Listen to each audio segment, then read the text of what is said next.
that cost me. Welcome, ladies and gentlemen. For the whole. We are now in with the TCR Trak Racer Cup.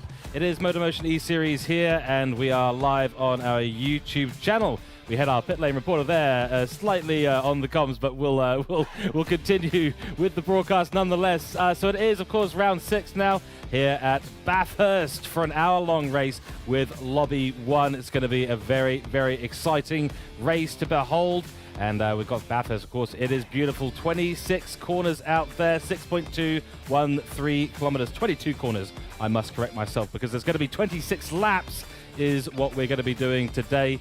And Lobby 1 viewing for your absolute pleasure here. We've had a great round last time out at St. Croix with both Lobby 1 and Lobby 2 providing some excellent and very, very exciting action out on track. And we expect to see a lot more here today. Keep an eye on those sections. Conrod Straight, the mountain straight, up through the hill and over the mountain and into the chase and down towards Murray's Bend at the end. That'll be critical, as well as turn 1. Keep an eye out for Hell Corner at the start of the race. There's potentially some chaos going to be happening down there. The strategy today, absolutely critical for all of these drivers to get absolutely spot on. But like I said, it is the round 6 now at Bathurst. We've got one more round after this to come at Tokyo, south counterclockwise in this Trak Racer TCR Cup Season 2. But in the commentary box tonight and providing you all the action out on track, it is myself, George Cooke, and we do have Nick Pautasso as well, side by side with me here at the in the comms box down the pit straight with our pit lane reporter, Andrew Scott, joining us as well to give us all the analysis from out on track. Gentlemen, lovely to have you in here today. Nick, how are you doing? It's a lovely commentary box here, and we get a great view of the start of the race here as well. Oh, what a journey it is to make it to Mount Panorama for the Bathurst round here for the Trak Racer TCR Cup. I love this track. I'm pretty sure all Australians and New Zealanders love this track as well as the internationals. We actually recently had the real world, the TCR Cup that actually came through last weekend, so they were actually giving us a lot of data and a little bit of intel of what the track conditions are like, and our good fellow commentator, our supercars commentator, and Ryan Palmer was there for all the action in the real world track race in the real world TCR Cup. We saw a lot of internationals as well as the homegrown Aussies duking it out for 3 races here at this iconic Bathurst circuit, this 6.213 kilometer layout, which is also known to be as a service for a public road, and it's great to see that it's only a dreary 60 kilometers for the whole circuit. Obviously, we're not going to see anyone going full send through Skyline, through the Dipper, or belting out their top speeds off their Honda Civics or their Audi TTs in the real world cars. So we're not going to see any top speeds in that, but the track is closed to the public, and we are open and we're ready to go for racing here this afternoon. And yeah, we definitely saw some, we're definitely going to be seeing some interesting strategies here as we bring along our pit lane reporter in Andrew Scott. Good afternoon to you, sir. And what are we expecting here tonight? What conditions, what are the track conditions like for the drivers tonight? G'day guys, g'day viewers. Sorry, my sound guy assured me I was on mute there, so apologies for that little interruption during the intro. But yeah, the conditions are good. It's going to be a dry race, and there's going to be a mix of strategies available. Both 1-stop and 2-stop strategies are viable.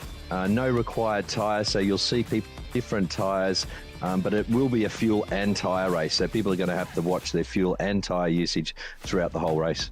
Excellent, yeah, and of course keep it out of the barriers. I've got 3 rules for Bathurst. Send it, keep it out of the walls, and manage your strategy. You do all those 3 things perfectly and you will be in for a good result here. But of course, as we said before, it is actually just Lobby 1 tonight. We will review our Lobby 2 results, and it does say round 5 there. It is in fact round 6. So our graphics guy also needs a little bit of a tap as well to make sure he gets this right. But Mount Panorama today, Australia, of course, in the township of Bathurst. As Nick said, it is a public road at the usual time, so you can actually come and drive around here, which is nice. But the track was envisaged a long time ago by the mayor of the town, Mayor Griffin, who now has a corner named after him, Griffin's Bend, just as you exit the mountain straight. Round 6 broadcast, of course, myself, Nick Pautasso, and Andrew Scott in the commentary box with us tonight. 10 minutes of qualifying has already happened. We'll run through our grid walk before we jump into our 60-minute lap equivalent race. That's going to be about 26 laps out on track. Of course, you can find me on Crazy Good Kung Fu on all these locations. But a big shout out to Nick Pautasso and our bigger sister league here, Trak Stars Racing Series. Make sure you go and check them out on Discord and on YouTube. And I will be making I guess a guest appearance, might be a little bit in the background, Nick, you can probably confirm that tomorrow, for the finale of the TS2 and TS3 Racing Series. Yeah, absolutely. We're very excited to draw a conclusion to the end of the Trak Stars Touring Cars Championship, where we have our Division 3 TS3 Touring Cars and our Division 2 TS2 Touring Cars battling it out for the championship. Very close battles between all drivers in both categories, so it's definitely one to keep an eye on tomorrow night from 6 p.m. Excellent. And of course, you are watching MotorMotion E-Series at the moment. Go check us out on our website. www.motormotioneseries.wordpress.com. I always have to take a big breath before I say that, but nonetheless, do go and type in and that address into your favorite browser and check us out for articles, for registration forms, and season information. So here are our standings from the end of round 5, which was a couple of weeks ago now. Me, Cougar Driver Development, leading us away on 348 points, their position unchanged for several rounds in a row now. Column Racing Team moving up in the order ahead of Whiplash Motorsport, who do now drop down to P3. Monica Camilleri and Drew Eisen will be very keen to get some good results to secure at least that P3 position from Mad Turtle Racing, who are in hot pursuit of them, as well as CP Motorsport. So that is your standings as it is right now out on the track. But we're going to be going into our grid walk momentarily, chaps, so I will hand over. Well, actually, we'll go into our intro slide, because here's our previous results. Now, Lobby 1 was an interesting one. It was a pretty straightforward race. Lobby 2 got us very, very excited with all that crazy action happening last week. But Nick, I mean, you know, we had our pit lane reporter. He did very, very well and was able to take the win away from Dan Wood. Yeah, absolutely. It was just some different strategies going along amongst all the drivers in both Lobby 1 and Lobby 2. So we saw Dan Wood actually going a little bit longer, trying an alternate strategy where he actually didn't bring any soft tyres to the round. So he thought that the mediums and the hard tyres was going to be the best suited compounds for him to navigate the 10.8 kilometre in St. Croix. But no, Andrew Scott, well deserved there, just did the first lap on the hard tyres and just came out of the pit lane, clear track, clean air, actually got past Dan Wood on track before he actually made before he made his way into the pit stop. So he obviously had that upper hand advantage over the other drivers. And then we saw drivers like Glenn Mead, the silent assassin from Lobby 1 last time out, just came from absolutely out of nowhere. Wasn't even, I don't think it was like really in the lower half of the top 8. And then all of a sudden he just comes through, pops up into P3, kept a clean head and kept it ahead of his more experienced and faster teammate in Robert Foster in 5th place. So all well, great racing around in both Lobby 1 and Lobby 2. And now, hopefully, we can transpire that for the Bathurst TCR Cup as we roll through the grid. As qualifying has been set, it is Robert Foster for Mad Turtle Racing starting on pole position, getting his Audi TT with a 2-minute 11 flat. So a very nice result there for Robert Foster in position 1 for Mad Turtle Racing. Alongside him is his good mate in Andrew Scott, Ando 787 in the Me Cougar Driver Development Volkswagen Scirocco, only just a mere few hundredths behind the man in position 2. So he's the man with form. Ando Scott, he's got a few wins back to his name, but it's the perfect lobby to see some good comparisons in speed. Then we have car 27 in Dan Wood, only just a few hundredths, literally only about 1/100th of a second behind Ando Scott in P2. So he just got it away from Dan Wood in position 3. And then we have Ando's teammate right behind him in 4th place, Mick Hill. So the two Mega Cougar drivers along the outside going into turn 1. So that could be some interesting strategies on the exit of Hell Corner. Then down into 5th place, 5th place will be Super VT in Monica Camilleri for Whiplash Motorsport, doing a nice job. The first of the Whiplash Motorsport, I believe it's the sole Whiplash Motorsport driver on the field here. I don't remember seeing the other car in her teammate in Drew Eisen, so she's going to be doing it all solo. The fastest woman in MotorMotion E-Series, holding on to 5th place. And then we have Jeremy Crow in 6th place for Colin Racing Team, the first of the Peugeots.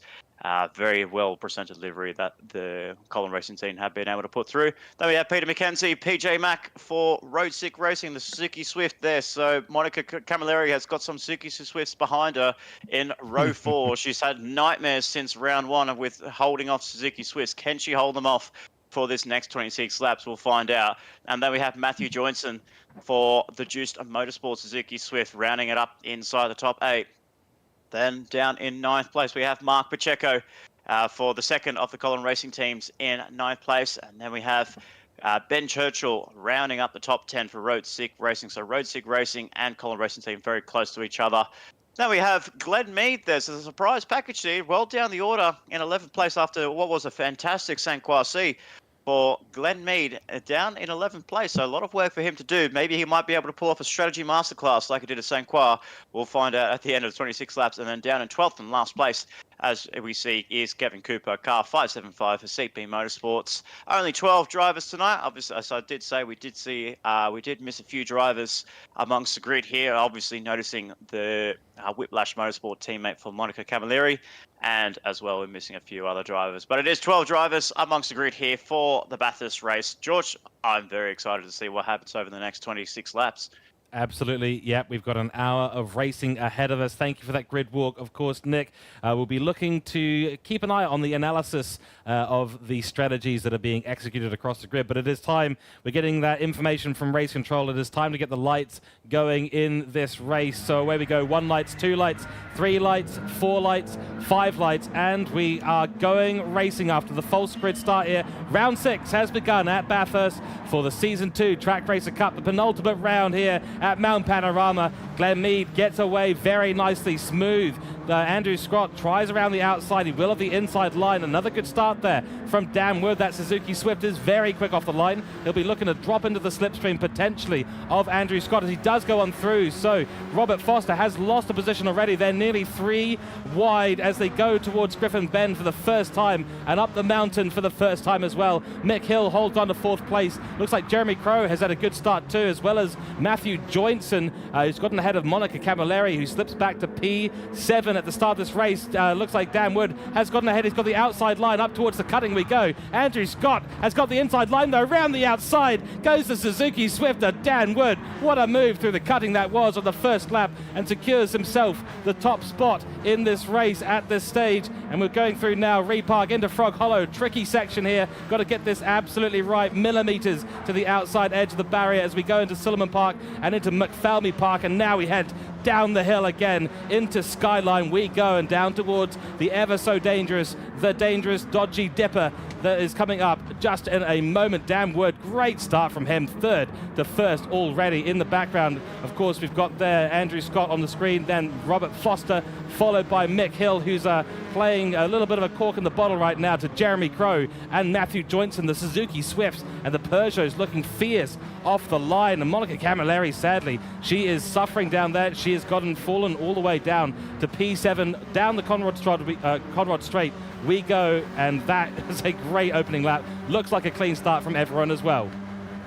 Yeah, what a great start there for Dan Wood. Sends it around the outside of the cutting. We've seen some monumental incidents in the real world, supercars and all forms of racing in the real world at Bathurst. But what an absolute send there for Dan Wood to go around the cutting, around the outside. Someone said to him, someone said to him they were going to go down to the Dudley Hotel pub at Bathurst and said to him, we're going to offer you some beers if you can get around the outside. And it looks like he's done that very nicely there around turn 3. So that's his reward, heading down to Dudley, going to the Dudley Hotel later on this evening. But he's done a very good job there. Went from 3rd to 1st, holding off very nicely. I did notice there the top 3 have really pulled away from the rest of the field here. So the top 3 in a class of their own so far in the opening laps here at Mount Panorama, as we have Mick Hill just a few, only probably about a second behind Robert Foster in the second of the Mead Cougar drivers. But the top 3 really pulling away from the rest of the pack here, as we had Matthew Joynson actually make a few positions up into P5. And I think the worst start has actually been for both Robert Foster, starting from pole position, and Monica, who's well down the order as well. They both lost 2 positions in the opening lap. They have indeed, and more action here happening up towards the cutting.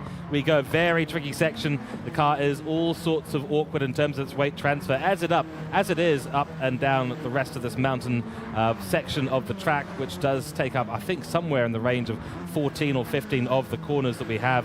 There's 3 main straights we have at the other section of the track. But Mick Hill here now desperately trying to hold on to this 4th place position and keep that Suzuki Swift behind him. That's Robert Foster in the front, going a little bit wide out of McPhelmy Park there, getting a little bit slidey down the dip into the dip of the skyline. That's Mick Hill. Mick Hill. Oh, huge accident. I just saw it on the in the background there with Mick Hill. We saw Robert Foster going sideways through, going into the dip, and then we just see Mick Hill out of nowhere go full send into the wall on the left-hand side. Musser did not take the S's as well as he hoped for. Maybe just got a little bit of a tank slapper going into the entry of the S's, and he just couldn't catch the car whatsoever. Went full head first on the left-hand side, and that's going to be a huge blow. Looked like he was struggling in the opening couple of laps there, just obviously couldn't get his tyres to the perfect window, and that's why he was a bit of a cork in the bottle for Matthew Johnson, who now has clear air in 4th place, and will look to try and see if he can close the gap to Robert Foster and potentially make it a 4-way fight. But Dan Wood has actually stretched his legs a little bit over Andrew Scott in P2, as well as him stretching his legs over Robert Foster. So it's spreading out a little bit amongst the field here. Obviously, drivers just trying to settle into a rhythm. They've done 2 laps of 26. They know it's a long race. The lap times are looking at about 2:12 set by Dan Wood as the fastest lap here. So a very long race here tonight, close to an hour's worth of racing, and it's all about the strategy of what these guys can do, whether they can make it on a 1-stop or a 2-stop. We'll get to our pit reporter in a moment's time of what the guys are going to do. But obviously now we do have, if we have our commentator, we have our pit lane reporter in Andrew Scott. What can you tell us about that incident that happened to Mick Hill? Did he get any damage from that? Yeah, he's got front and rear aero damage, unfortunately, and he was on medium tyres that just weren't up to temperature. So I believe he might have been on a 1-stop strategy, and that might have to change now. Yeah, that's really unlucky for him. So in terms of the tyres here, was Mick Hill trying to be on an alternative strategy to the others around him? What was the situation there? Because he definitely seemed a little bit slower, a little bit more cautious into some of those corners up and down the hill. Yeah, no, quite a few cars around him were also on mediums, but I believe they just, he was a little bit too conservative at the start there and fell back a bit, and then obviously, as we saw, had trouble down through Skyline there with the car wanting to turn the other way on him. But I think he's on a pretty common strategy here, which will be 2 stints of medium tyres, 13 medium, 13 medium. Absolutely, and because there is no mandatory tyre here, the drivers can run whatever set they want. Obviously, some of the drivers will be looking to go all full send for around this circuit around Mount Panorama, and going probably all softs, maybe like we saw with Mick Hill, just going for the 1-stop and trying on those medium tyres. But he might have to change up his strategy on the fly. Now he's got some damage on the front and rear quarters there as we go on board with the man in our pit reporter, Andrew Scott, down Conrod into the chase for the 3rd time. Really just want to try and get your car hooked around the curbing there and really just set yourself up, because if you hit too much of the curb, the car will just drift a little bit wide onto the right-hand side, and that just compromises your exit speed, exiting the chase. And then coming into Murray's corner for the end of the lap there, you don't want to really be clipping the inside curb. You just want to basically just guide the car around the inside of Murray's corner, because all the curbs here are pretty high. You don't want to really be clipping them as much. You just want to be probably just kissing the curbs on the inside, but you don't want to be taking too much curb entry, because it just really compromises the car suspension when it comes back down onto the road. But up Mountain Straight they go, and we're just looking at the background of Matthew Johnson's Juice Motorsport entry. And then as they go up in towards Griffin for the 4th time running, Griffin's been a very, very lovely corner, this one. You can really take advantage of the inside line through Griffin's Bend, just hook it in there. The tyres actually dip into the inside line there around Griffin, so they have so much grip, there's so much potential to use so much entry. And even around the cutting as well, if you keep it right up along the wall there on the left-hand side, the car will actually stick. And then through Reed we go up towards the hill, and then there's a little dip down here, as I've actually seen in the real world as I made the trip to the Bathurst 1000 a month ago.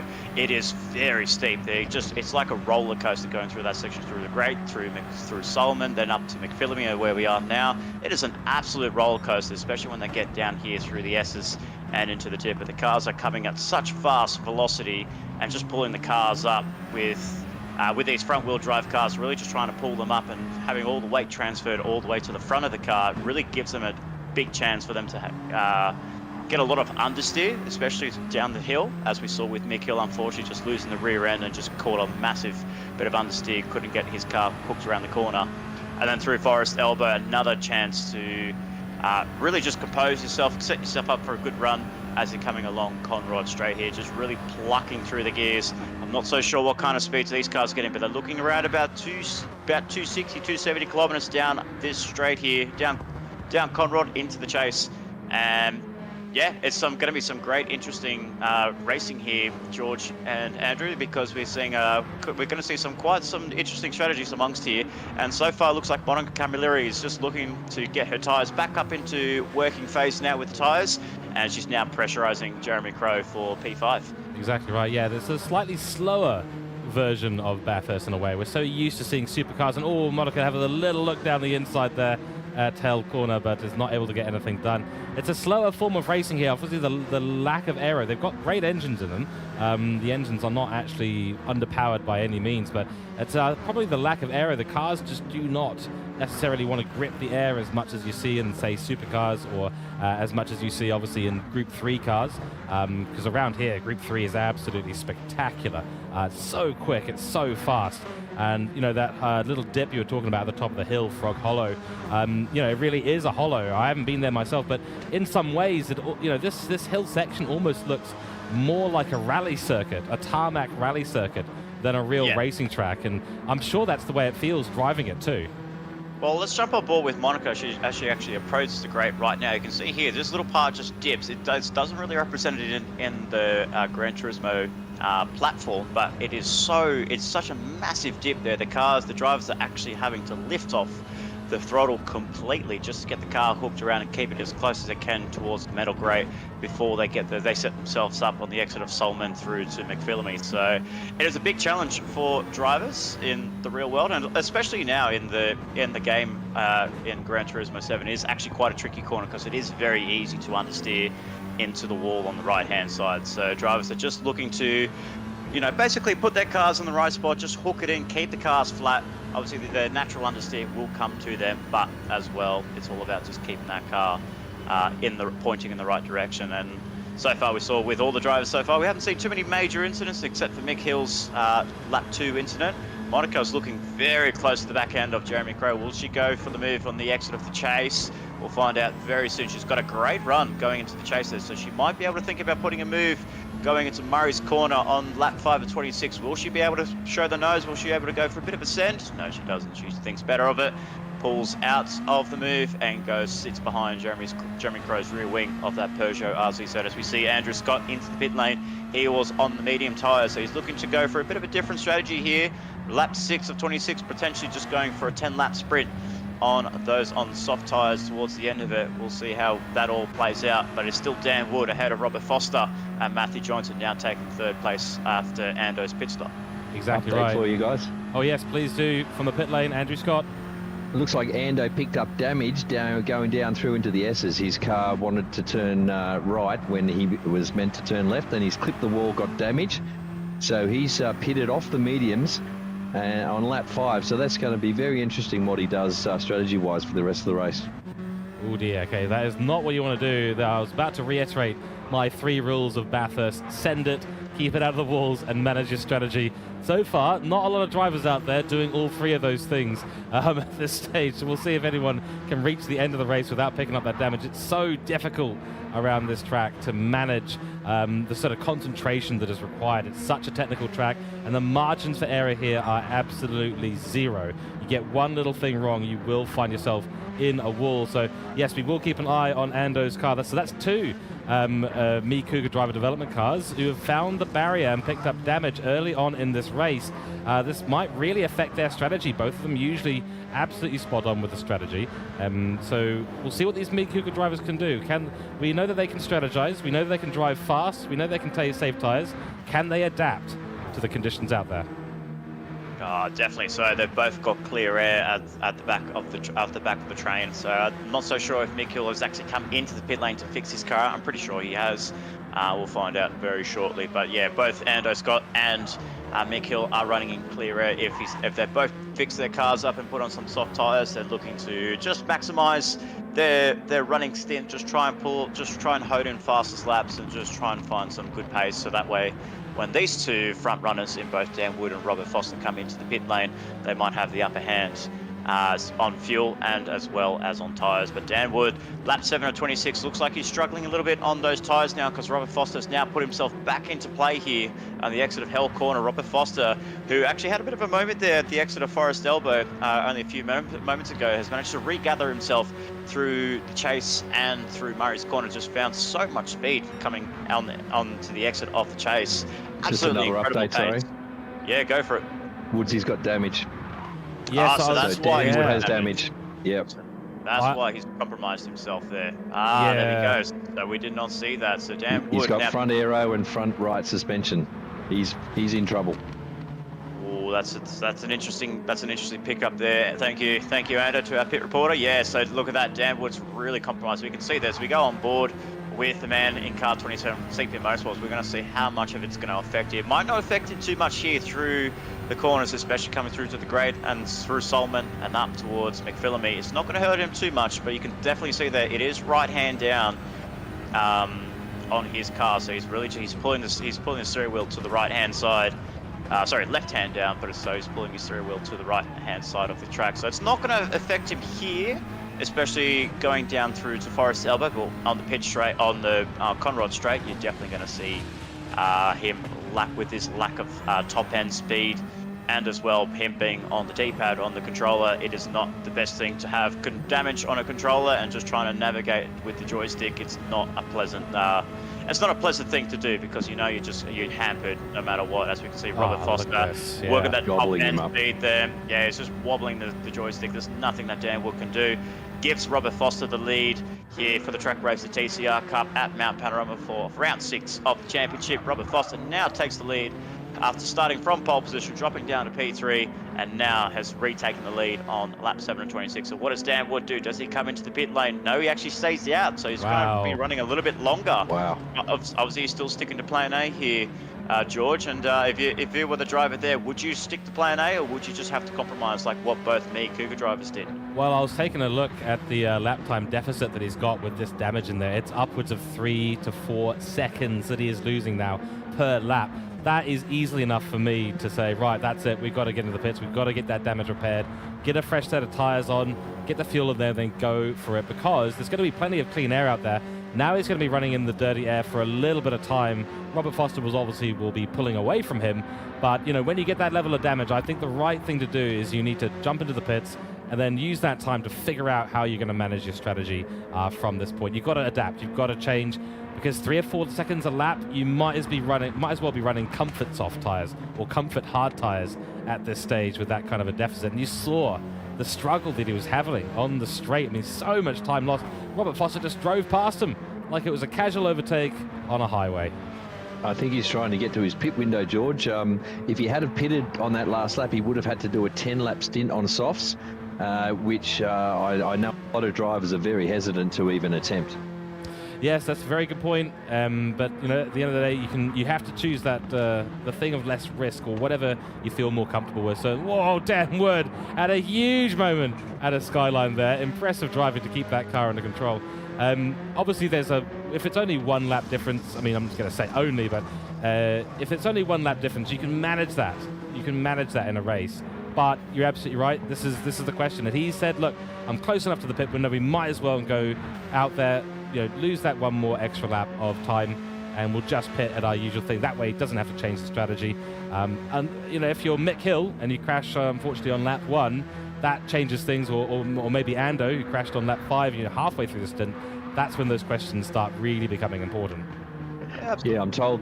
Sorry, Nick, but I'm told the Me Cougar drivers have switched strategy, so they're both on soft tyres now, whereas they were originally going to do a 1-stop on mediums. Yeah, so as we see there with both Andrew Scott, he's actually now back inside the top 8. So if I was Dan Wood, you know, you see Ando now back inside the top 8 as we see Monica Camilleri, and as we go, there we are. So Dan Wood is now pulled into the pit lane finally, just to repair the damage, maybe take on a bit of fuel, maybe some fresh set of soft tyres. We'll find out very shortly. But yeah, I think he may have just been a couple of laps too long with that damage there. Maybe just should have compromised the strategy, maybe just run a little bit something different. Because the interesting thing is, if you actually see a driver that's come into the pit lane a lot earlier than you, if your strategy is a plan A strategy, which is could be a 13 lap. But if you see the likes of Ando coming into the pit lane with medium tyres on lap 4 or lap 3 of the race, you have to look at yourself and think, you know, like obviously strategy is going to be a little bit different on my end. But then you see yourself pick up damage, you just think, well, you have to look at your competitors in the long run. Ando's looking like he's going to go for a 2-stop. Dan Wood picked up damage, so he could have thought to himself, well, I've just picked up damage now, but what if I just come into the pit lane and I can come up with a 2-stop strategy as well? You know, keep the track position, keep ahead of the Cooke 787 at the end of the pit lane. But I feel like just a couple of laps too long has actually now dropped him inside 8th place now, and Ando's already up into 6th place. So Dan Wood was the leader early on. Ando came in with damage. He was fighting for P2, and he's pretty much well clear of Dan Wood. And even Matthew Johnson has jumped Dan Wood. Are you saying there's some mind games going on, Spud? Is that what you're saying, mate? Absolutely. It's all about the mind. It's all about the mind games. It's all about just looking around around the field, all the competitors, and just seeing what they're doing, what they're making right. Because if you saw lap 3, lap 4 that Ando was coming in on medium tyres, you'd think surely he's not going to make it a 1-stop to the end there. He's looking for a 2-stop fast in, or something happened in his strategy. So it's all about just trying to look around the field, see a driver come in, you've picked up damage. The best thing you need to do is just come into the pit lane. There's no questions about it.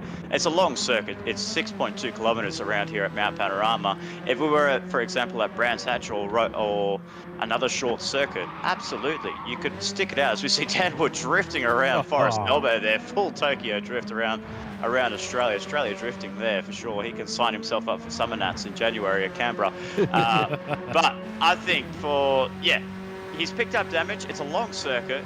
He should have just come into the pit lane. Yeah, possibly.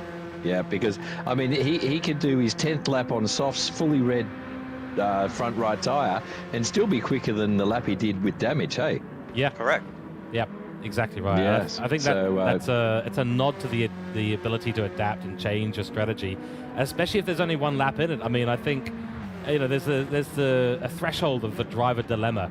Do you go with this strategy or that strategy? And there will be fine margins in it, depending on when you might have to change that strategy, whether it's halfway through a stint or 3/4 of the way or even a quarter of the way through a stint. But if you're one lap away from when you need a pit, I think you just take the change. You go for it. You get yourself onto a fresh set of tyres. I mean, especially when it's aero damage that compromises you on the straights, you've got to think about which circuit this is as well. There are 3 very decently long straights as well as a very tight mountain section. These cars are not particularly dependent on aeros, the mountain section being pretty much the place where you're not going to lose as much time with that damage. You saw him hold onto the back of Robert Foster, even with that damage through the mountain section. But it's the straights where he was really getting punished in terms of holding on to that damage. So that could be critical here for Dan Wood today. Yeah, I'm hearing some conversation. Yeah, go for it, Team Radio. Guys, on that subject, you know, because he pitted as soon as he got damaged on lap 5, and his team have now asked him to do effectively an 11-lap stint on softs in order to get it to the end of the race, and he's not happy. I can tell you right now, he's not happy that they've called him into the pits on lap 5 as soon as he got the damage, but we'll see how it plays out. I think this is the moment for the Jolly On Palmer get on with it graphic. Those of you who are familiar with that. There's a Formula 1 commentator, Jolly On Palmer, ex-Formula 1 driver for Renault, and he likes to say, get on with it, stop complaining, drivers, and get on with it. You've been told by the team what to do. Now go out there, get your heads down, and get on with it. So maybe that's the radio message that will be relayed at some point to that driver. Absolutely, that's right. But as we look down here, we can see Mick Hills. He's inside the top 10, so it's just a little bit of a quiet run for him there. He's setting some good laps there, 2-minute 12s, 2-minute 13s. all pretty low to pretty like mid-12s into low 13. So he's running some good pace. He's just behind Monica, who's actually come out of the pit lane as well, a little bit further behind Dan Wood. So the first of the runners that have made has made a pit stop is his mixed teammate in Ando Scott in car 787 in 5th place.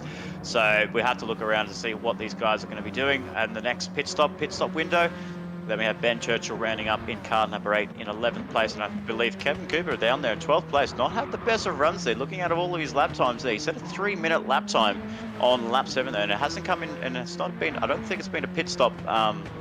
I don't think it's been a pit stop cycle there because something dramatic has happened to Kevin Cooper's lap there on 7th to set a 3-minute lap time. That's pretty. That's bizarre, he must have made it? like a big mistake there on one of his laps there. But as we see there, down the bottom left, we see the fastest lap has been set by Ando Scott in clear air now. So it's a 2-minute 10.9 compared to Robert Foster's 2-minute 14 flat. So this is going to be some crucial laps here for Robert Foster. Obviously, he's seen that time come through with an Ando. He knows he's on soft tyres. He knows he's going full send and trying to strategize his soft tyres to get them to lap 10, lap 11 threshold. So now it's in the hands of Robert Foster. He's got potentially he's got a couple more laps before he makes half race distance. What does he do? Does he go for the one stop? Does he try to go a little bit more aggressive on the soft tyres? Or does he go play conservative and run mediums? We'll have to, as we might actually go across to our pit lane reporter right now in Ando Scott. Ando, can you tell us amongst the top 4 what tyres they are on, and is Robert Foster on the medium strategy to go for the one stop? Yeah, this is very interesting. Is indeed on the mediums, and he's attempting to do the one stop. So he's got to get to lap 13. That's his only option now, is to pit on lap 13, because the fuel won't do 14 laps for them. This is a problem. So he has to split it exactly in half, and Birdman or Jeremy Crow behind is in exactly the same boat. And I tell you right now, his fuel and his front right tyre are not in agreement with this one-stop strategy. I don't know if he's going to make it happen. PJ Mack is sitting there comfortably in 3rd, enjoying the slipstream. He's got soft tyres on, so he's attempting a one-stop on softs, guys. He's got more tyre left than Birdman in front of him.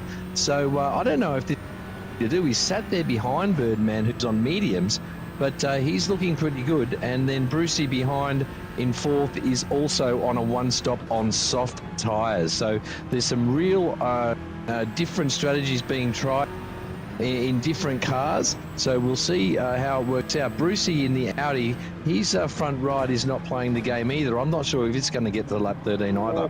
Bro just clipped the barrier through the cutting there, as we just saw that Ando was coming along with his comments there with the tyre strategies, but we can see there Jeremy Crow really struggling on those tyres. Now that right-hand side is absolutely gone. He can't turn the car here, coming through the grate. He just skips the barrier there, misses the apex, going through Solomon and up towards McPhillamy. This is going to be the point where it's going to really struggle here. Look at Peter McKenzie goes. He's going to go around the outside, going into Skyline. He has. He's made a perfect move through the S's, through the Brock Skyline, and going into the dipper. He's now taken P2 away from Jeremy Crow. What a move there for Peter McKenzie in that Road Sick Racing Swift. Take a bow.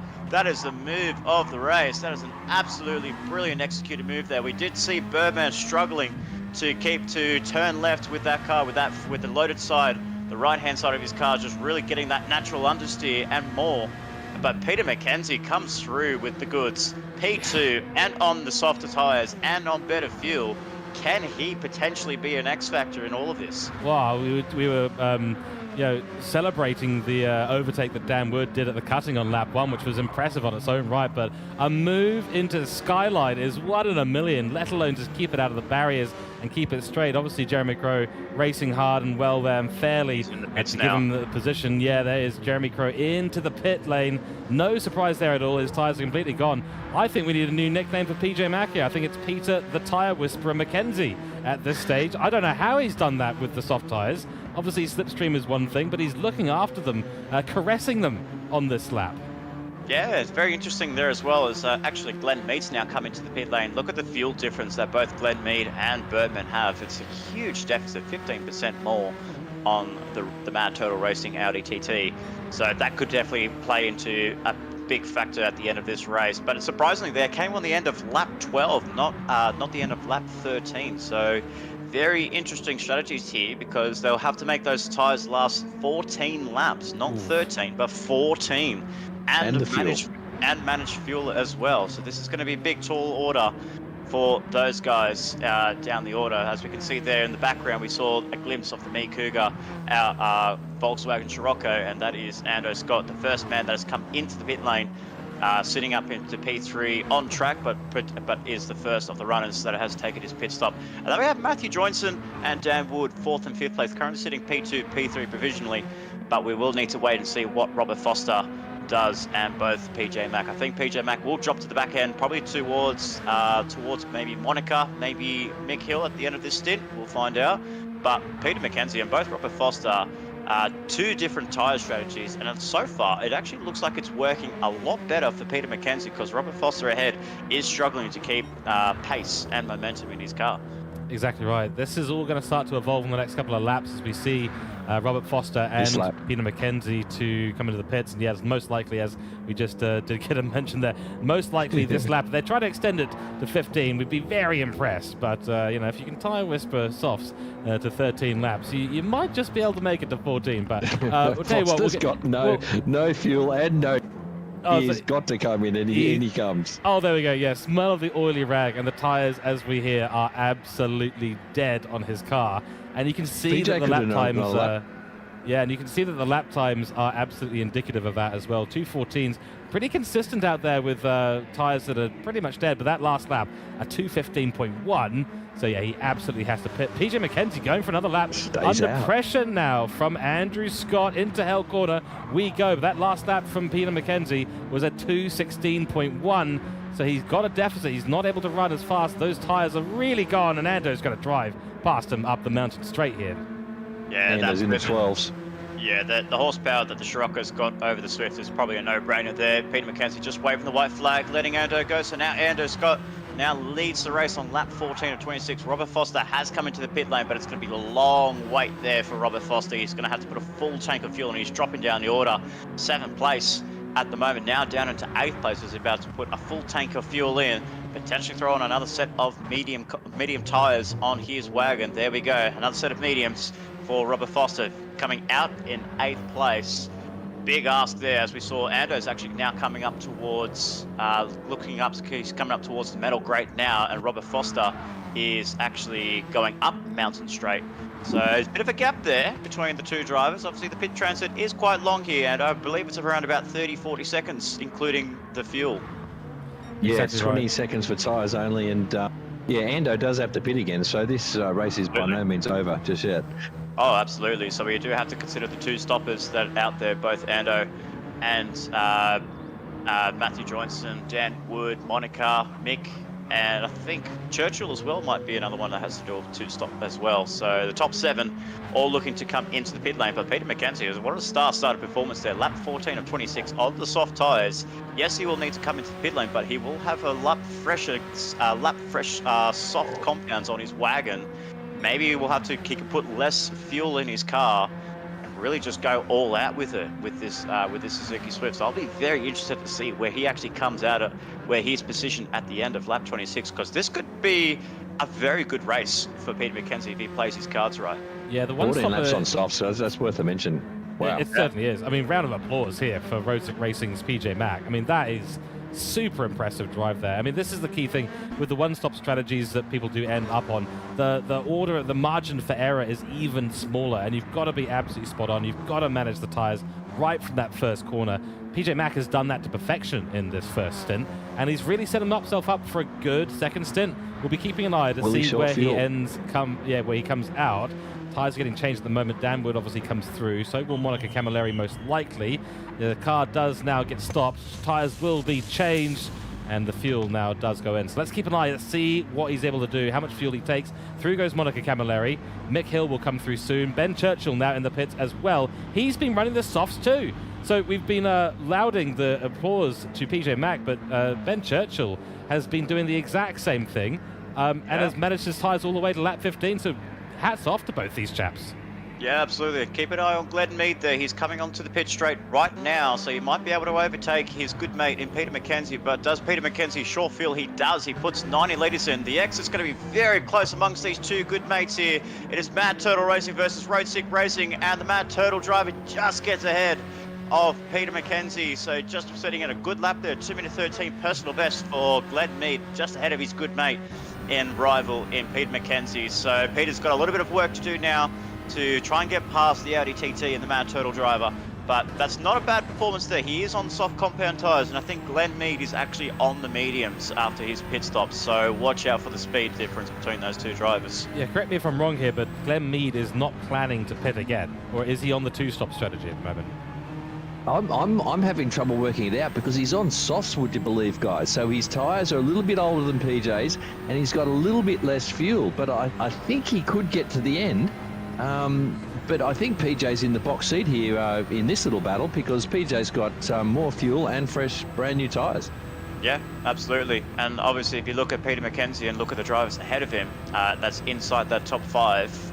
He could be jumping a couple of those. He could potentially be jumping the likes of Joinson, Dan Wood, Monica, and even Mick Hill inside 2nd through to 5th place. We're on lap 15 of 26. Ando's now come into the pit lane there, so he's going to put on one last set of soft tyres and a bit of fuel to his wagon. Let's see how much he puts in, and the key thing is, can Robert Foster get the jump on Ando Scott on laps 15 of 26? He's coming through into the chase for the 15th time, braking hard at the 100-meter board there, clip the apex there, does it very nicely done there, and just rides the car along to the exit of the chase as he goes through to Murray's Corner.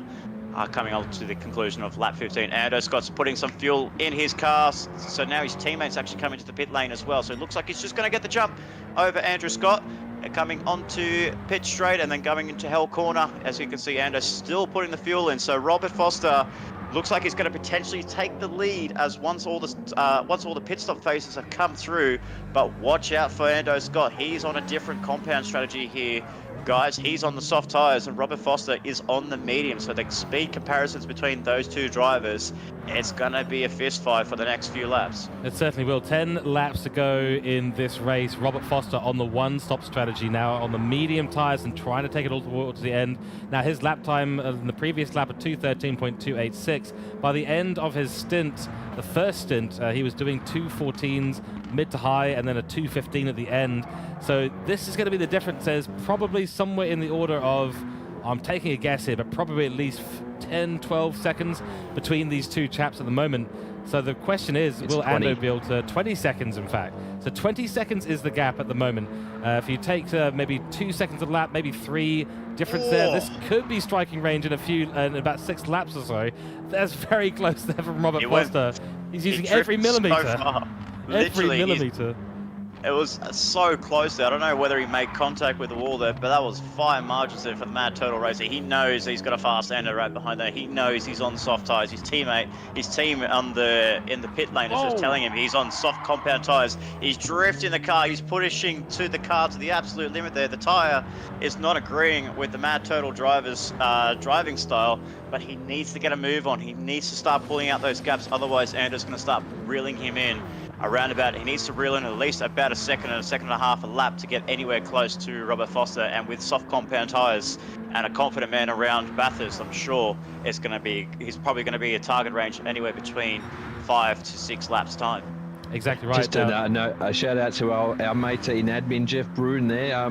Just watching rolls there, Jeff. That's how you get an Audi TT through Forest Elbow. Apparently, Jeff had a little bit of trouble in his lobby. His car thought that Forest Elbow was a right-hander. I believe, I'm told. Yeah. Well, there's 2 ways to go through it. There's a racing line somewhere there and an apex, or you can use the barrier and cost yourself 3 or 4 minutes or a DSQ by riding the barrier around the outside.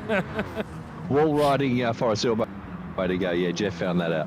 Oh dear. Okay. Well, Jeff, we live and we learn, my friend. And in this case, a learning experience there for Jeff. And maybe that Audi, though, I mean, in the hands of Robert Foster, it's looked like a very stable car here today. Obviously, the rear end, it's a long wheelbase car. The rear end doesn't look the most stable out there. In fact, the most stable car seems to have been the Volkswagen Scirocco out there. It's been very consistent at the moment. but you know, even the short wheelbase car of the Suzuki Swift, fast off the line, fast out of the corners.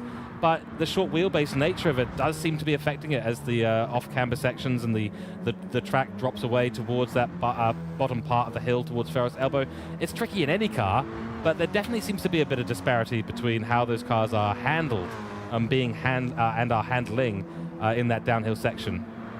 Yeah, they're all suffering with cold rear tyres, which we all know about. And the Swift, though, it is mighty across the top of the mountain, to coin a phrase there from a Formula One, famous Formula One commentator. But it does suffer down Conrod. I'd like to do a speed comparison at some point if we get a chance, but I believe it is a little bit slower in a straight line, as we all probably know. Yeah, the cars all have to deal with cold rears, which means when they go into an off-camber corner and they're trying to brake, the car wants to turn the other way. And that is very problematic across the top of the mountain at Bathurst. Yeah, absolutely right. As we see there, Jeremy Crow has actually gone past Peter McKenzie. So Peter was actually ahead of Jeremy Crow. So maybe he made a mistake on his last lap there. So he set a 2-minute 33, or that was going into the pit lane, 2-minute 49 exiting, but didn't really have the best run on his outlap there, so he lost a bit of time there, so he dropped back to behind Bergman, but sitting very nicely there. He's actually jumped Dan Wood in the pit lane, so if he's jumped Dan Wood, we have a look at Matthew Johnson, who's coming to the pit lane now. Where will Matthew Johnson feed out of all this? Dan Wood's gone for an undercut on Matthew Johnson in the Juiced Motorsport Suzuki Swift, so we'll find out very shortly to see where he comes out of it. Jeremy Crow really holding up Peter McKenzie now. We got past him. But we have to also remember the Colin Racing Team drivers have to make another pit stop because they came in on lap 12, so they're going to have to do 14 laps on the compounds. They saw Peter McKenzie do it, but I'm not so sure if the Colin Racing Team can do it. As we see Matthew Johnson come out of the pit lane, where is he relative to the guys on track? He's coming and he's got a 3-second penalty next to his name. He cut the pit entry there. It is so easy to do, ladies and gentlemen. That is so unfortunate there for Matthew Johnson.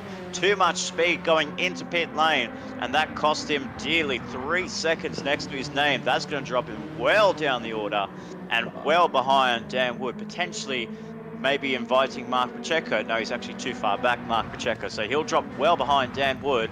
But this battle pack is raging on here. You can see that Johnson is absolutely fuming. Woodsy's coming at him like a spider monkey too. So he's got he's got a CC driver right behind him. Johnson's got a heated head at the moment. Peter McKenzie lost the position to Jeremy Crow, and Jeremy Crow is thinking, "Boys, just calm down." Well, the crown has been passed from Monica Camilleri to Jeremy Crow, who is now holding up 3 Suzuki Swifts behind him. He's going to have nightmares tonight, let's put it that way. Dan Wood has been on an absolute flyer behind. He's caught rapidly to this pack. He's joined the party. He's joined the party. He's got that 3-second penalty of Matthew Johnson ahead of him. So he's going to think, okay, great. I've got one car down nice and easy on the Conrod Straight, which is going to happen in just a moment. But look at this battle pack. Side by side they go down the Conrod Straight. Lovely racing action on track right now. Going side by side as we see there. Unfortunately for Jeremy Crow, for Matthew Johnson, has to pull out. But watch these Suzuki Swifts work with each other so well, just pushing each other down the straight coming into the chase there. Absolute teamwork, manufacturer work for the Suzuki Swifts. That puts Peter McKenzie ahead of Jeremy Crow. Does Dan Wood get the jump over the Colin Racing Team driver? He's got around the outside on the chase. Nice. And he's got the move going into Murray's corner. That's 2 positions lost to Jeremy Crow and a position gain for Peter McKenzie and Dan Wood. But Dan Wood on the fresher compounds, on the fresher tyres compared to Peter McKenzie. He'll be looking to get past that road stick driver very shortly, potentially coming into Hell Corner right now. He's very close, but he's not going to make the move there. He's going to wait patiently, and he's going to wait for this mountain straight here. Sit behind the road stick racer in car 221, and car 27 is going to look towards the inside there. There he goes. Gets out of the draft, out of the slipstream, keeps it on the right-hand side of the track there. Peter McKenzie's going to have no answer for this whatsoever. He knows he's ahead of him at the apex. He's going to let him go, and that is Dan Wood up into position 3. Peter McKenzie drops down to P4, but great teamwork there by the Suzuki Swifts helping each other down Conrod Straight. That was absolutely fantastic to watch. That was brilliant, and hats off to Dan Wood for giving space on the exit of the chase. Not the easiest place to do it, especially if you're on the inside and you maybe clip that curb a little bit more than you want, but he managed to give racing space for Jeremy Crow behind, so there was no one off track during that exchange. Was absolutely stunning. A real shame that we weren't able to watch Matthew Joynson remain part of the scuffle that was happening. He had to serve that 3-second penalty before we got anywhere near the end of the Conrod Straight and into the chase. But yeah, really hats off there to Dan Wood. He's using the tyres and the speed of the Suzuki Swift at the latter half of this race to maximum effect. Past 3 cars, 1 that he didn't have to do much for, but 2 that he had to do some pretty serious work for, but very respectful out on track. And he certainly is making up for that earlier mistake that he's made that lost him a whole bunch of time in stint 1. He's now 3rd in this race, but let's have a little look as that battle quietens down. This battle is about to start to rage on because we've got Andrew Scott in P2, the 787 car for Cooke Drive Development, with the Mad Turtle racing car of Robert Foster ahead on a 1-stint strategy, followed by Ando on the 2-stint strategy after getting damage in his first stint. Decided to change up his plan, and he was told by the team, nope, you're extending out the stint. He was not a happy man. He was told to get on with it, and he's managed to get on with it. And look, there is now a Cooke car in the rear view mirror of that Mad Turtle Audi. Yeah, I'm just looking at the lap times here. Robert Foster's putting in some consistent 2-minute 13s and high 2-minute 12s there. Then we look down towards the back there. We can see Anders got into a 2-minute 11 point into the 11s now. So 11.4 on lap 18 and 11.8 on that last lap. So he is closing just by a second and a bit there. So that's what I was kind of projecting at a few laps ago, that he needs to try and close that gap at least a second and a half a lap. He's doing that very nicely there. So he's going to come up right towards the target phase around about 2-3 laps time, and he's going to be on the rear end of that Mad Turtle Audi TT. Can he get past him? That's going to be the next big question, because he's going to have all the traction in the world being on the soft compound. But Robert Foster has got the track position, and around Bathurst, around this tight public road circuit, we're overtaking up towards from the cutting all the way up to Forest Elbow is basically single file. You have to wait until your car is on the main straight to get an overtake done. Exactly right. Yeah, there's a little bit of slipstream involved, but really in these cars, it's all about the exit you can get. So Forest Elbow is a key corner at the bottom of the hills. We do see the Audi go down the dipper and down towards Forest Elbow now. And then, of course, you've got the straight out of the chase, little straight there into Murray's Bend, then the main pit straight, and then Hell Corner, another very, very important area as you do go over the initial bump before the start of the hill climb again. So there's 3 or 4 corners in a row where the exits are absolutely paramount. But yeah, as you were saying here, Nick, the tire life and the grip you're going to have and the ability to get the power down on exit is going to be the key thing. And a big part of that in these cars, because the rear tires don't really degrade, for all of you folks out there who are new to TCR, the rear tires don't really degrade. They do get quite cold on occasion. It's all about the front tire grip and how much you can turn into the corner. Yeah, absolutely. He's got a good run there out of the chase going into Murray's Corner there. He's actually pulled a little bit of time away from Andrew Scott, so maybe this lap might be a bit of an improvement for Robert Foster as he crosses the line. 2-minute 11, 2-minute 12, back into the 2-minute 13s. So that's actually a high 2-minute 13. And then we look at towards Andrew Scott, 2-minute 11.8. So he's chopped off 2 seconds in that lap alone there, George. So he's coming. He's got literally another couple more laps in him to get behind the rear wing of that Mad Turtle driver. So we look down the order there. We see Dan Wood into position 3 after what was there some great racing there a couple of laps ago with Jeremy Crow. Matthew Johnson has now actually gone past Jeremy Crow. So Matthew Johnson into 5th place now, and he is the man that is heated at the moment after costing himself a 3-second penalty with the pit entry only a few laps ago. So very unfortunate there for Matthew Johnson, but he'll look up to try and get closer to Peter McKenzie and take that position 4 away from the road sick driver who's been putting on a really good strategy lesson for all of us. 14 laps on the soft tyres, and now he's gone for a shorter stint on 12 laps soft tyres. If it works out for Peter McKenzie, I think there's going to be some thinking for maybe for season 3 or season 2 of the Trak Racer TCR Cup around when they come to Bathurst next time. That maybe the one stop and running on softer compounds could be the way to go. Could be. I mean, it's been an impressive drive from PJ Mack. Just the ability to control the tire degradation out there is super impressive, because there's so much reliance on mechanical grip around a lot of Bathurst. as well as just the nature of these cars. They don't have a lot of aero to rely on, so mechanical grip kind of is king, especially as we were just talking about the front tires there. Mechanical grip on the front tires, that's not going to help his ability to drive the car at all, but holds it, though, down into the dipper. Oh, what a moment.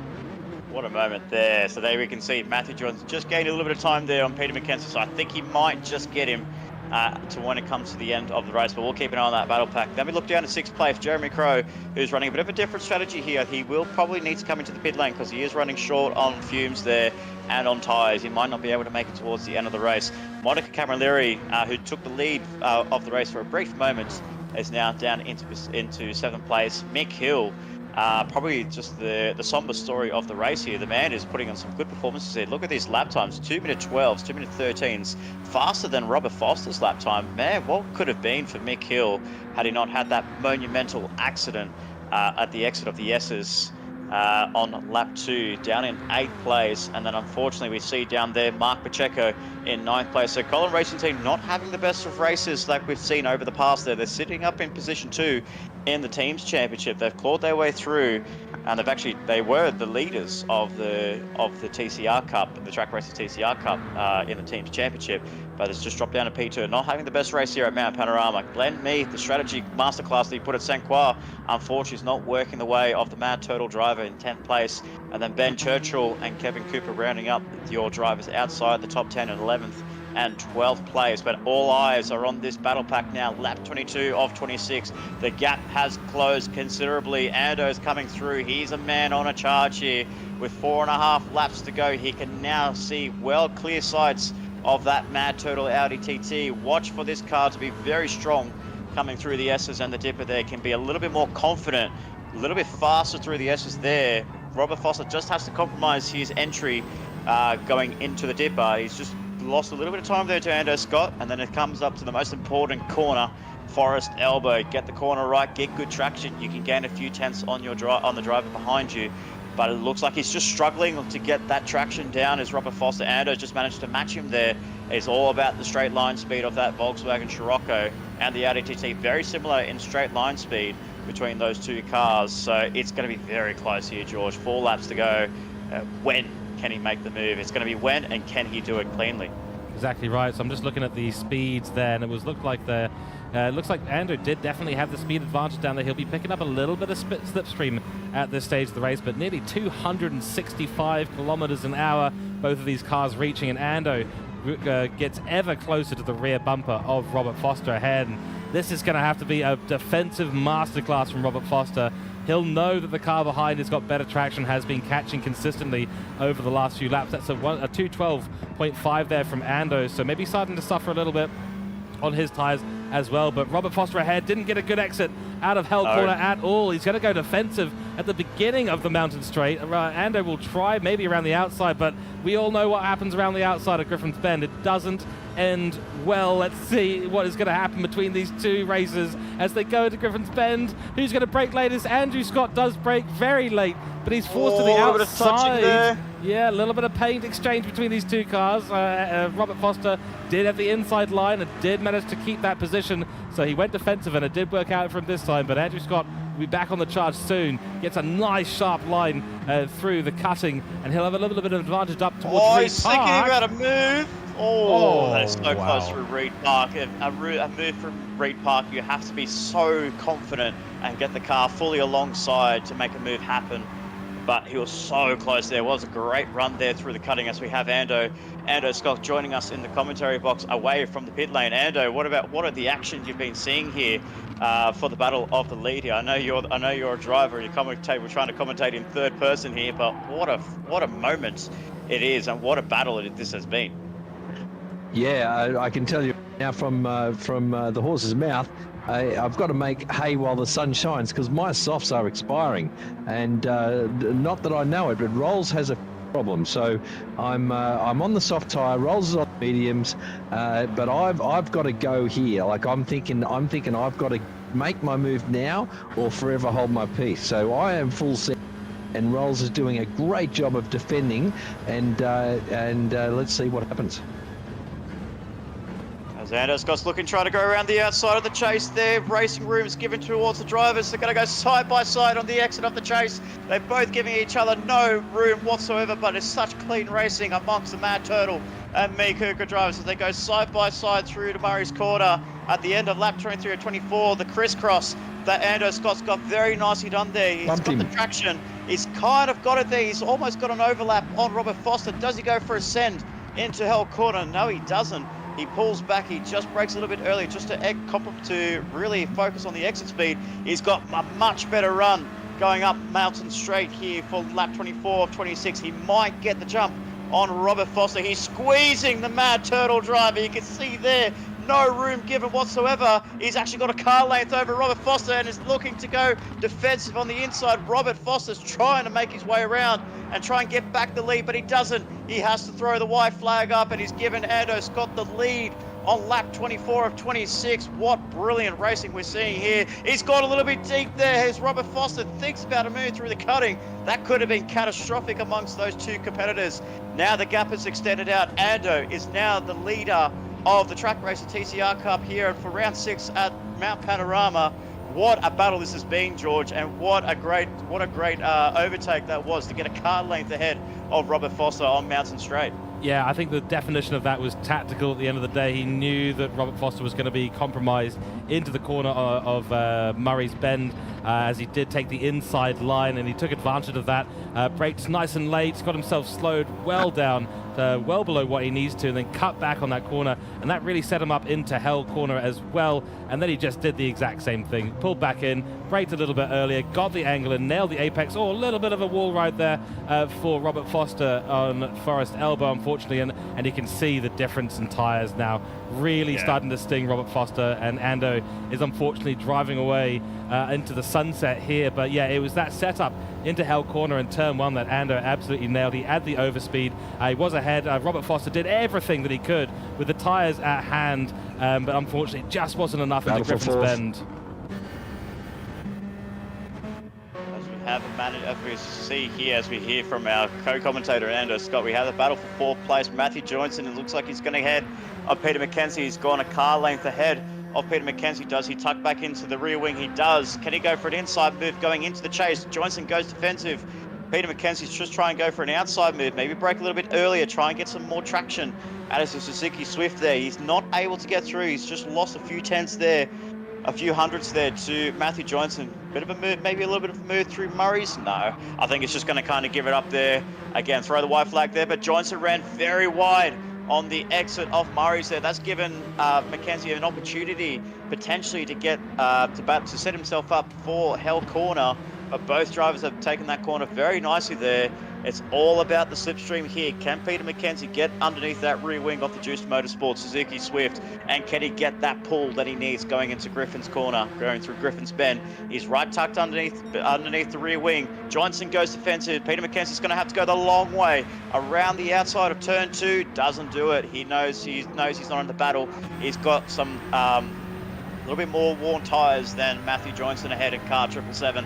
But this battle is so close. Can he get him? Can he think of a move going into the cutting? No, it's very, very tricky to execute a move through the cutting there. You have to have the confidence in both drivers to get that done cleanly. But he's not giving up here, George. He's right underneath the rear wing here.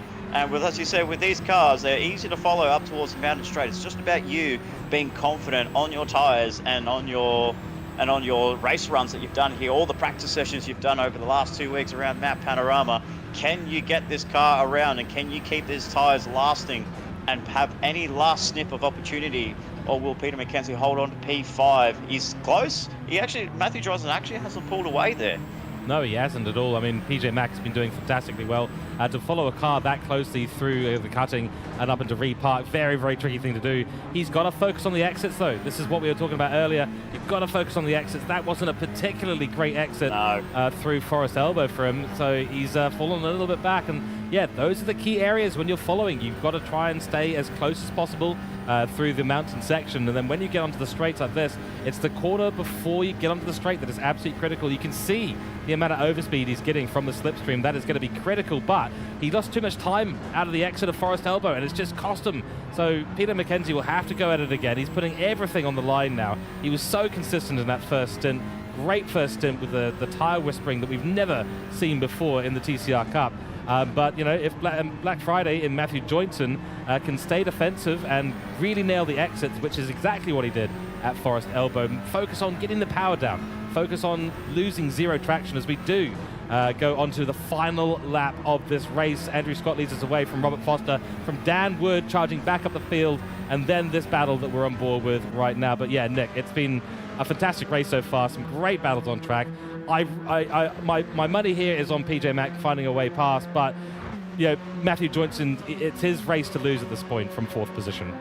Oh, absolutely. He's, like you said, he's a little bit down on himself picking up that 3-second penalty on the final stint. So he's really making the charge back through the field here to get up into B4. That is a bit of a victory there for Matthew Joynson there. But I do feel like he was a little bit compromised when he was actually ahead of Dan Wood in the last stint. So he was ahead of Dan Wood, and he lost out to the man in the CP 27. So he's behind Dan Wood on this final stint. So maybe a little positives and negatives going towards the Juice Motorsports drivers at the end of this race. So you have a little bit more debriefing to work out and to find out where everything went wrong in the car 777. But nonetheless, it's still a good recovery drive there. So cut back towards the leader in Andrew Scott as he's coming down Conrod Straight for the last time here. What a race this has been. What a recovery drive this has been for car 787.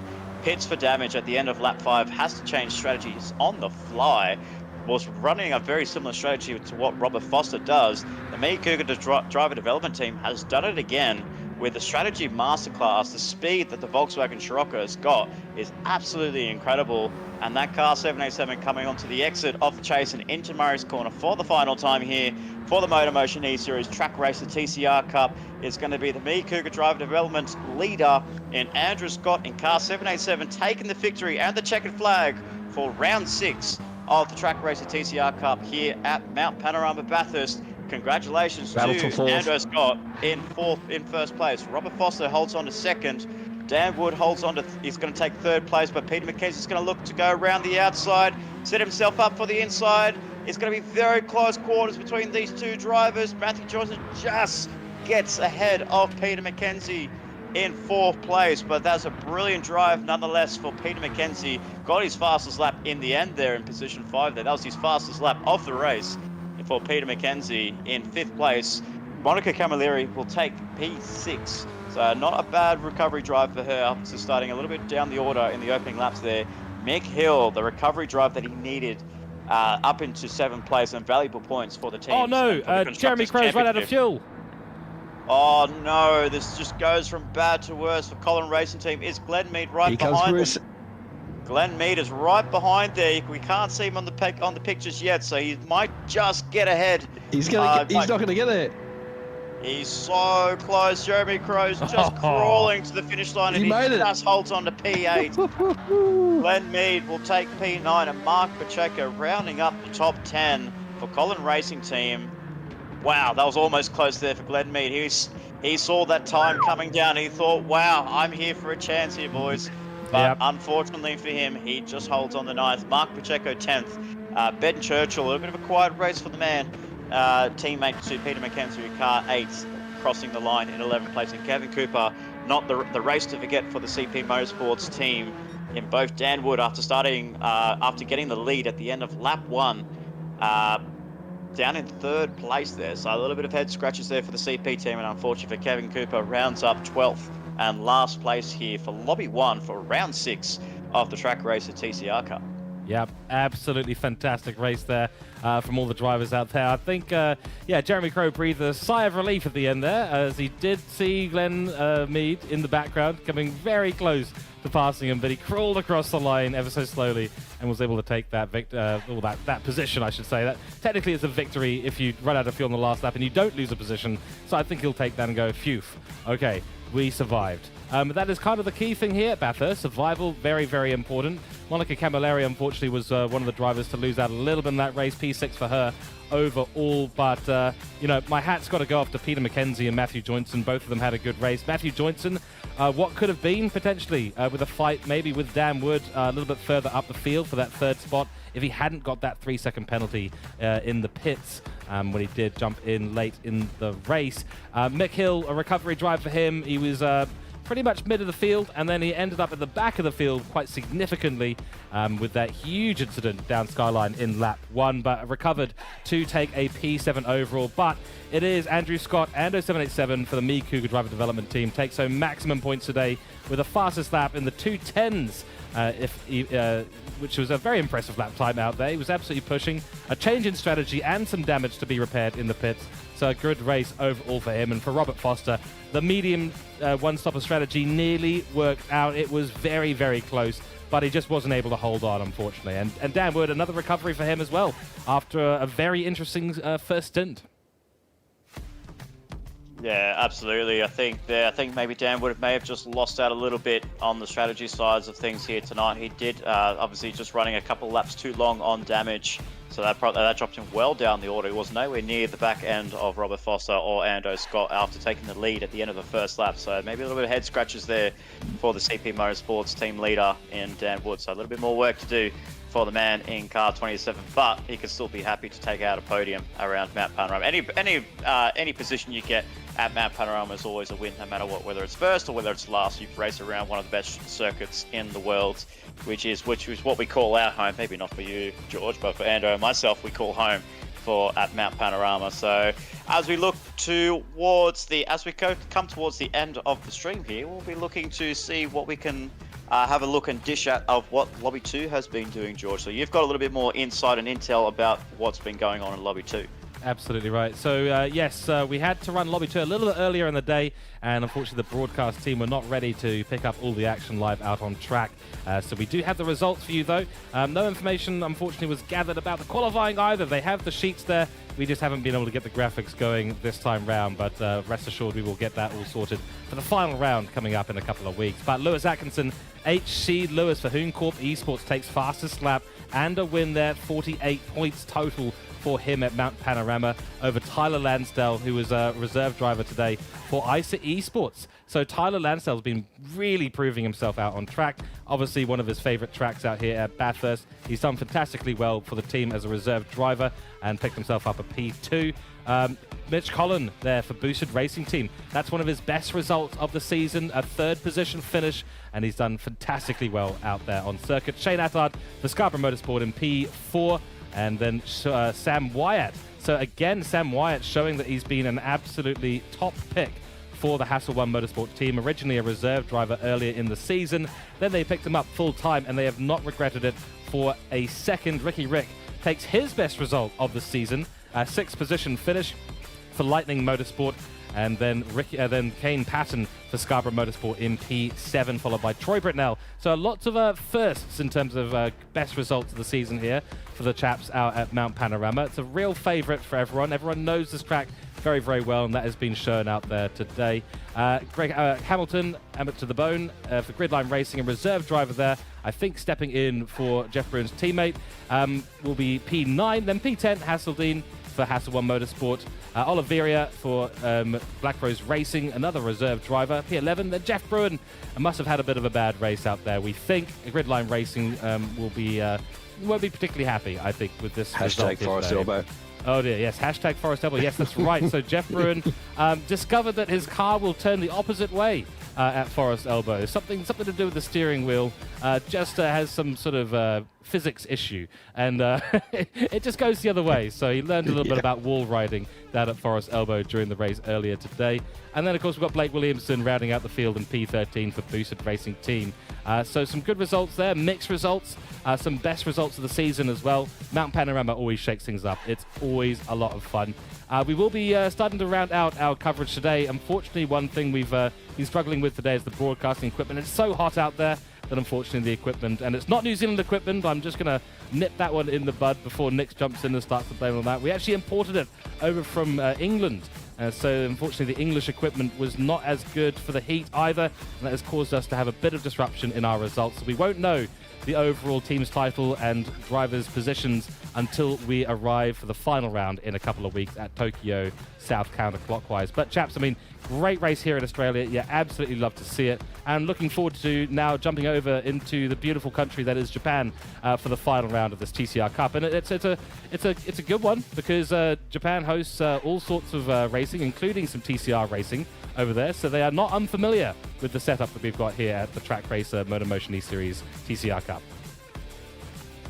Absolutely, you're going to it's going to be a very tight technical track, especially when you're getting through the first sector, especially when you're coming through the shipping crate area. It's obviously just a very long right-hander, so the cars are just going to be really very dependent on that left tyre to save that left tyre as much as they can. But we have a feeling that it's probably going to be a little bit more top-end speed advantage for the cars like the Volkswagen Scirocco, the Audi TT, and the Peugeot RCZ. So the Suzuki's might struggle a little bit around this track here, but they will need to capitalize through the first and last sector because that's where the rest of the other cars will be able to gain the upper hand. So I'm very excited to go street racing here at MotorMotion for the Trak Racer TCR Cup. But it is time, before we actually end the broadcast, we actually do have to give out our Driver of the Day award. Unfortunately, we can't give our Driver of the Day to Lobby 2 because unfortunately we did not get any broadcasting done for Lobby 2, as we did hear the broadcast team didn't manage to get themselves ready for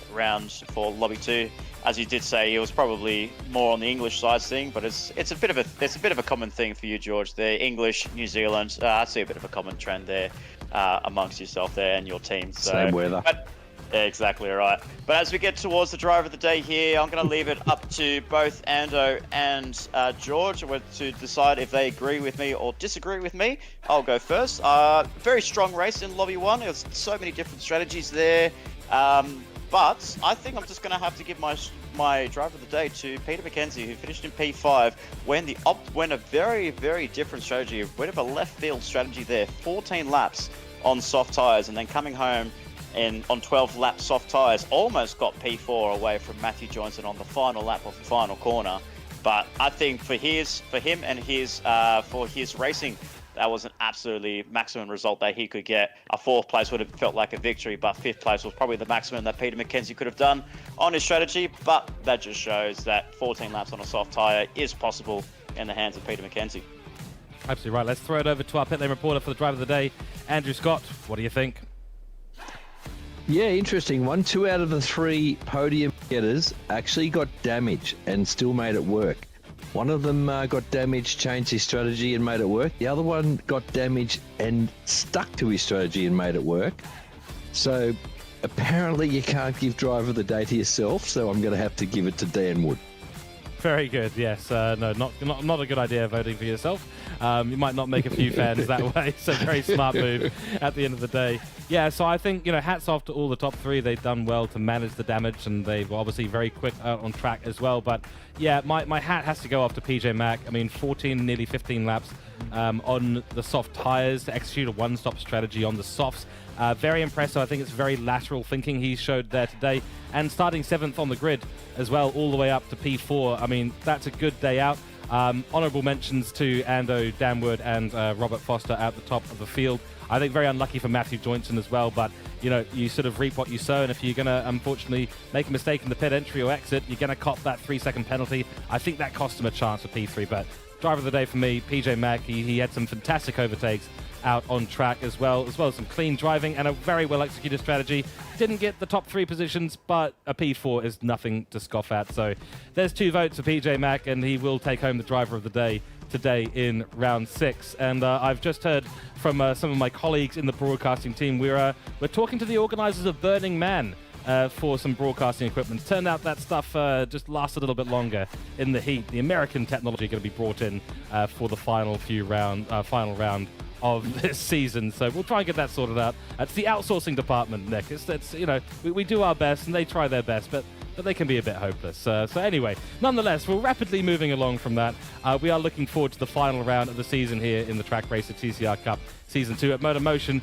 We'll be going to Tokyo Southeast, and that's going to be, or Southeast counterclockwise, I should say, for 22 laps on the medium tyres at midnight. Yes, it's going to be a beautiful, beautiful race to behold. So make sure you join us in a couple of weeks. That will be happening around the 8th of December, live here on the YouTube channel. If you've been enjoying tonight's broadcast, please do give us a like and subscribe. Check us out on www.motormotioneseries.wordpress.com for articles, registration, and season information.